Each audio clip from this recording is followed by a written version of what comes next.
पे बीजेपी का कोई एंट्री नहीं। बीजेपी हटाओ, देश बचाओ। टीएमसी लाओ, देश बचाओ। टीएमसी लाओ, देश बचाओ। बीजेपी हटाओ, देश बचाओ। महिलाएं पुरुष से कम नहीं होती और अब वो बंगाल के ऊपर एक आक्रमण करने वाले हैं। बैकअप तैयार होगा, यहाँ से बीजेपी रिटर्न जाएगी। दीदी आप क्या बोलती हैं, बीजेपी का यहाँ कुछ जगह है? नहीं नहीं, कुछ भी जगह नहीं। जहाँ भी राम राज्य है, मैं तो सीधी बात बोलूंगा, बीजेपी शासित प्रदेशों में आज क्राइम नंबर 1 पे। बहन जी, क्या पश्चिम बंगाल के लोग ऐसे लोगों को अपने आने देना चाहेंगे? बिल्कुल नहीं, और आने देना भी नहीं चाहिए। सिर्फ पश्चिम बंगाल की बात नहीं, मुझे लगता है सारे राज्यों को एक साथ मिलके ऐसे लोगों को नहीं आना देना चाहिए जो लोग इतने क्राइम को सपोर्ट करते हैं। जो लोग इंसानों को वैल्यू नहीं देते, वो लोग औरतों को क्या वैल्यू देंगे? सुन जाएगी। दीदी आप क्या बोलती हैं, बीजेपी का यहाँ कुछ जगह है? नहीं नहीं, कुछ भी जगह नहीं। क्यों नहीं है? बीजेपी का असली क्या फाइट है? क्यों चिढ़ते हैं वो ममता दीदी से? ममता दीदी साधारण मानुष के साथ रहना चाहती है जी, इसीलिए जी, उनका चिढ़ है। जी। उसको भगाओ। वो लोग इसको भी प्राइवेट करना चाहते हैं, बंगाल को भी। जी हाँ, बीजेपी का एक लक्ष्य है प्राइवेटाइजेशन। आपने देखा होगा जब से मोदी जी की सरकार आई है, जिस व्यक्ति ने कभी भी एयरपोर्ट नहीं बनाया, आज वो 6 एयरपोर्ट का काम कर रहे हैं। वो अदानी जी उनके जेटों में जा रहे हैं, उनके स्वागत समारोह हो रहे हैं। क्या आपने कभी ममता दीदी को किसी बिजनेसमैन के साथ देखा है? क्या कभी देखा है कि उन्होंने किसी जमीन को प्राइवेट कर दिया है? उन्होंने हमेशा माँ, माटी, मानुष यानी माता, जमीन और व्यक्ति, इन तीनों को एलिमेंट, जो वाइटल एलिमेंट है, उनको लेके अपना कार्य करने के लिए तैयारी की है। और हमने ये संकल्प लिया है कि हम शाइना दीदी के साथ। टीएमसी जो है पिछले इलेक्शन में सबसे ज्यादा वुमेन्स वोट टीएमसी को। ये बात आपको मैं बताना चाहूंगा इनको बीच में इंटरप्ट करके कि टीएमसी में सबसे ज्यादा जो वोट कोई महिला उम्मीदवार ने जीता था, वो शाइना जी ने जीता। मैं आपको बता देना चाहूंगा। और ममता दी ने उसी बात पे इनको यकीन किया। और आपकी मदर को आप लगातार काम करते हुए देखते हैं। बहुत सारे मुश्किलों को भी आप आती होंगे, आपके रास्ते में अड़चने विरोधी लोगों का।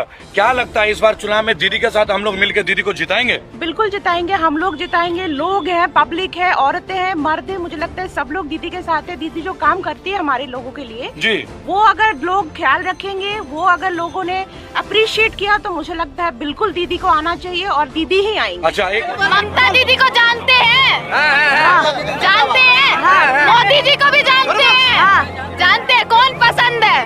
दीदी जी। अरे दीदी पसंद है बच्चों को भी। अरे आक्रोश देख रहे हैं आप, आक्रोश देख लीजिए। मोदी हटाओ, देश बचाओ।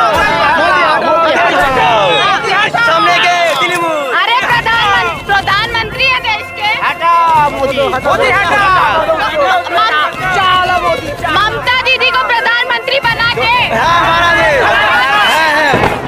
दीदी ये प्रमोट करती है, जैसे बेटी बचाओ बेटी पढ़ाओ, ये भाजपा केवल कहती है, हम लोग करके दिखाते हैं। आप लोग करके दिखाते हैं। मुझे इसकी योजना के बारे में हिंदी में कुछ शब्द और बताएं, जो अलग अलग योजना है। देखिए, हमारे पास कन्याश्री है, हमारे पास रूपोश्री है। रूपोश्री है मतलब अभी कन्याश्री के बारे में तो उन्होंने बताया कि एक लड़की जब 18 साल की हो जाती है, अकाउंट में उनका खाता खोला जाता है और उसी अकाउंट में डायरेक्टली वो पैसा आ जाता है, ताकि उसके पढ़ाई हो या उसके फ्यूचर पढ़ाई के लिए ही एक्चुअली वो पैसा इस्तेमाल करने के लिए दिया जाता है। उसके बाद आता है रूपोश्री, वो होता है शादी के लिए। शादी के लिए जी, जैसे 18 साल हमारा भी एज लिमिट है, आपको भी पता है कि 18 इयर्स नहीं होगा तो उस बच्ची का शादी नहीं होगा according to Indian laws basically. और उसी चीज को प्रमोट करने के लिए कि ये भी चीज हम लोग माथे में रख के दिमाग में रहे कि भाई 18 साल के पहले शादी नहीं करवा सकते।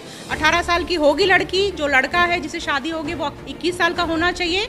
दोनों अगर प्रॉपर एज के हों तो वो लोग जाके एप्लीकेशन देंगे कि ये दोनों की शादी तय हुई है, और उसी के बेसिस पे 25,000 रुपए जो है उस शादी के खर्चे के लिए दिया जाता है। जी, अच्छा मुझे एक बात बताइए, अभी हाल फिलहाल में मोदी जी की टीम ने, क्योंकि मैं तो मोदी जी का टीम ही बोलूंगा, वो सीधा बोलते हैं कि बंगाल में बहुत सारे क्राइम है वुमेन के प्रति, जबकि जब मैं नेशनल क्राइम ब्यूरो का रिपोर्ट देखता हूँ तो भारत में सबसे नीचे पश्चिम बंगाल का नंबर आता है। यहाँ ना रेप के केसेस होते हैं, ना किडनैपिंग के केसेस हैं, औरतों के प्रति गंभीर अपराध के केसेस सबसे कम पश्चिम बंगाल में।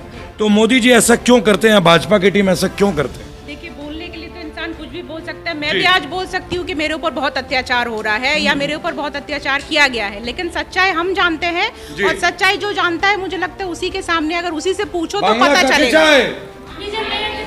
जोरे बोलते हुए बांग्ला काके चाहे। इस बार का नारा है बांग्ला निजर में के चाहे, यानी पश्चिम बंगाल अपनी बेटी को चाहता है। और पश्चिम बंगाल की बेटी कौन है? ममता बनर्जी जी। और जुमलेबाजों को एक बात पता चलनी चाहिए बहुत अच्छे तरह से कि नौदा एक ऐसी जगह है जहां 50 और 50% मेल एंड फीमेल है।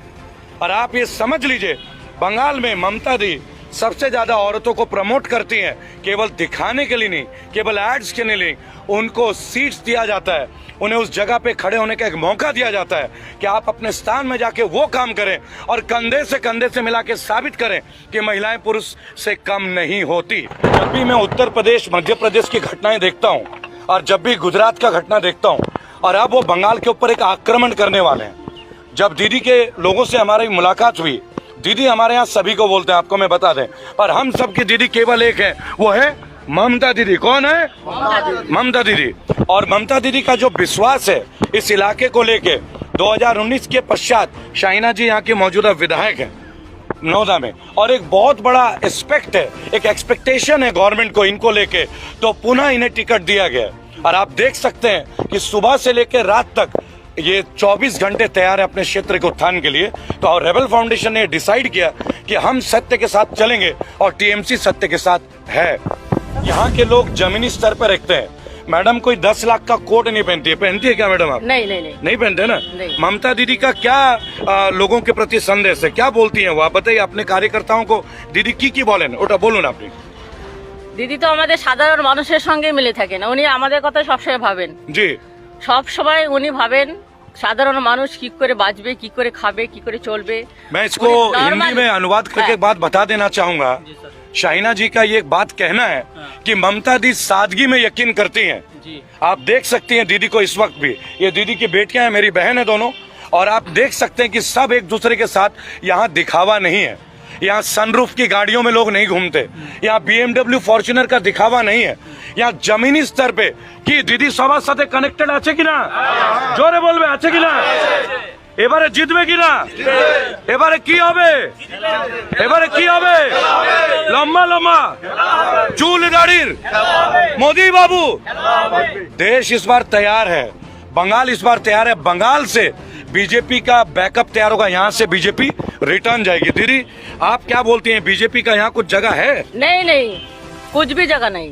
क्यों नहीं है? बीजेपी का असली क्या फाइट है, क्यों चिढ़ते हैं वो ममता दीदी से? ममता दीदी साधारण मानुष के साथ रहना चाहती है जी, इसीलिए जी, उनका चिढ़ है जी। उसको भगाओ। वो लोग इसको भी प्राइवेट करना चाहते हैं, बंगाल को भी। जी हाँ, बीजेपी का एक लक्ष्य है प्राइवेटाइजेशन। आपने देखा होगा जब से मोदी जी की सरकार आई है, जिस व्यक्ति ने कभी भी एयरपोर्ट नहीं बनाया, आज वो 6 एयरपोर्ट का काम कर रहे हैं, वो है अदानी जी। उनके जेटों में जा रहे हैं, उनके स्वागत समारोह हो रहे हैं। क्या आपने कभी ममता दीदी को किसी बिजनेसमैन के साथ देखा है? क्या कभी देखा है कि उन्होंने किसी जमीन को प्राइवेट कर दिया है? उन्होंने हमेशा माँ माटी मानुष, यानी माता, जमीन और व्यक्ति, इन तीनों को एलिमेंट, जो वाइटल एलिमेंट है, उनको लेके अपना कार्य करने के लिए तैयारी की है। इस वीडियो के माध्यम से मैं एक बात ऑफिशियली डिक्लेयर करता हूँ कि रेबल फाउंडेशन शाहीना दीदी के साथ कंधे से कंधे मिलाकर नोएडा विधानसभा क्षेत्र में तनाव रैलियों में हर जगह हम इनको अपना समर्थन देते हैं।